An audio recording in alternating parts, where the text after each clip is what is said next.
Saya harus mencopot, saya harus menindak terhadap rekan-rekan yang melakukan pelanggaran-pelanggaran. Pesan Kapolri untuk 430.000 personil Polri, Indonesia sedang pusing, jangan malah buat pelanggaran. Kapolri Jenderal Listio Sigit Prabowo mewanti-wanti jajarannya untuk saling mengingatkan. Menurutnya, Indonesia sekarang sedang pusing dan bebannya cukup berat karena kejahatan-kejahatan kekayaan negara. Karena saya sayang dengan 430.000 polisi yang telah bekerja dengan baik.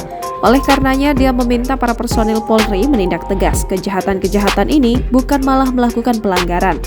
Dia tidak ingin personil Polri hanya diam dan takut menyampaikan pendapat ketika menemukan hal-hal yang tidak sepatutnya. Ikan busuk tentunya mulai dari kepala. Mari kita saling mengingatkan, atasan mengingatkan anak buah juga sama, menyampaikan komandan sepertinya ini salah, dan itu sah-sah saja.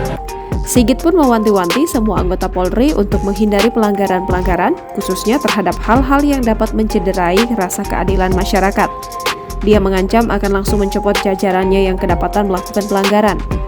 Sigit menyinggung ihwal, judi, dan penyakit masyarakat lainnya. Dia meminta para personil Polri menindak tegas kejahatan-kejahatan ini, bukan malah melakukan pelanggaran. Jadi kalau masih ada yang kedapatan melanggar terkait dengan masalah judi, terkait dengan masalah penyakit masyarakat, negara sedang pusing, bebannya cukup berat terhadap kejahatan-kejahatan kekayaan negara, tolong diberantas.